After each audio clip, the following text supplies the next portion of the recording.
Hello guys, once again welcome to the YouTube channel of Get Set Law by IMS. My name is Siddhant Singh. Continuing with the series of 5-minute show, we are again here with certain legal words part 2. Part 1 कैसा लगा आपने comments में ज़रूर हमको बता दिया था, but we are coming up with part 2. So here is on the screen. So let's start. So the first term states that caveat. Now caveat का मतलब क्या होता है? It's a warning or a notice to prevent. एक warning दी जाती, मैं आपको वार्निंग दे रहा हूं प्रिवेंट करने के लिए certain actions without informing the issuer. मतलब जिसके अगेंस्ट इशू हो रहा है उसको बिना इन्फॉर्म करे, that is what is being used. Caveat emptor, caveat venditor क्या मतलब होता है कमेंट में बताना. ये दो टर्म्स का जो बताएगा we will going to share that particular story on the Instagram channel, अगर आपने इंस्टाग्राम को फॉलो किया होगा. Next we have degree. A question coming up, I want you people to answer but after explaining. Degree एक official order होता है issued by a court, but the question is order और judgement क्या होता है. तो can any one of you differentiate between decree, order या judgement में क्या होता है? प्लीज कमेंट सेक्शन में बताओ.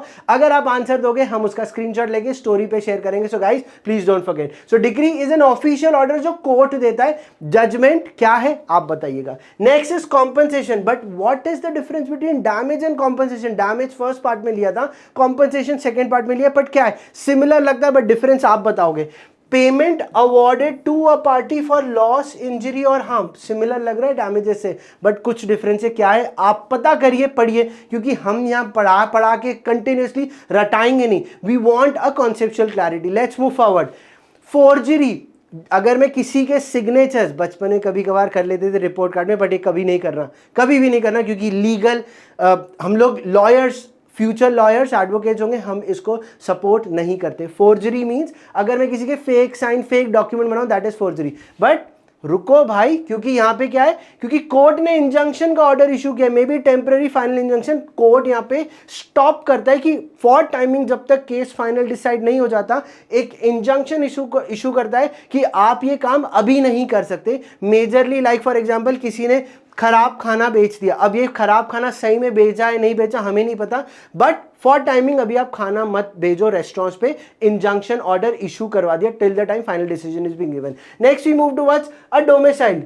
टर्म ऑलरेडी नोन है इंग्लिश कॉन्टेक्स्ट से. ये क्या है? द परमानेंट होम और a legal residence of an individual. Legally मैं इंडिया में रहता हूं, बट लीगली मैं भोपाल का निवासी हूं, क्योंकि मेरा वहां का डोमिसाइल है. But if I want to make a domicile, क्योंकि मुझे चेक करना पड़ेगा मैं बॉर्न एंड ब्रॉट अप कहां हूं, वहां का मुझे डोमिसाइल मिलता है, तो लीगल डॉक्यूमेंट में जाऊंगा. Next is habeas corpus, a new term. पहले कभी नहीं पता होगा तो you would not be able to answer it, but अब पता चल गया. A writ requiring a person under arrest to be brought before a judge or a court. तो habeas corpus एक रिट के फॉर्म में आता है, एक ऑर्डर के फॉर्म में, which is requiring a person जो भी अंडर अरेस्ट है, जिसको अरेस्ट में लिया गया है, उसको जज के सामने या कोर्ट के सामने लाना पड़ेगा. That is what is called as a habeas corpus. It is one of the writ. पर ये कौन से आर्टिकल कहां दिया है कमेंट सेक्शन में बताओ सर्च करके. बहुत सारे क्वेश्चंस है, तभी तो पढ़ाई होगी, तभी तो मजा आएगा. Moving forward. Estoppel coming from the term stop. ऐसे ही याद कर पाएंगे. इट इज स्टॉपिंग समवन, क्योंकि you have already made a commitment, a promise. अगर आपने ऑलरेडी प्रॉमिस कर दिया या आपने कोई कमिटमेंट कर दिया एंड उस कमिटमेंट पे someone is being working on and now you are not supporting that person, is called as estoppel. Estoppel बोलते हैं इसको. प्रॉमिसरी एस्टोपल के साथ पढ़ा जाता है कि अगर ए ने बी के साथ प्रॉमिस किया, B has already acted on to it, now B is coming forward कि भाई ए आपने कभी प्रॉमिस किया था, वादा किया था, अब आपको निभाना पड़ेगा. If he is not doing that, the particular law will stop that person because you can't deny that part.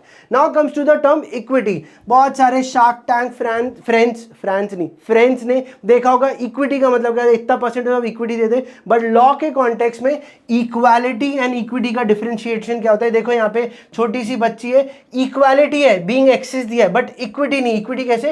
When she is also been given chance to go and try for those fruits, that is apple, that is equity. Okay, now moving forward with another set of terms that is called cognizable offence. बहुत बार मिलेगा bailable, non bailable, cognizable, non cognizable. But cognizable offence क्या होता है? An offence for which police can register a particular case. Police case register कर सकता है arrest कर सकता है बट बिना प्रायर अप्रूवल फ्रॉम मजिस्ट्रेट, मतलब वारंट की जरूरत नहीं है। बट नॉन कॉग्निजेबल ऑफेंस क्या होता है, कमेंट में जरूर बताना। And the last one is the grievance which says that a formal complaint made by an individual, मतलब grievance means it's a formal complaint जो कोई भी इंडिविजुअल करता है अबाउट अ रॉन्ग और एन अनफेयर ट्रीटमेंट अगर उसके so consumer grievance redressal cell है। एंड गाइस अगर वीडियो आप लोग को अच्छा लगा तो please please please like share subscribe to our channel. These are social media handles. सिद्धांत सर साइनिंग ऑफ। जल्दी वापस मुलाकात होगी। सीरीज कैसी लग रही है कमेंट सेक्शन में जरूर बताइए। Bye bye.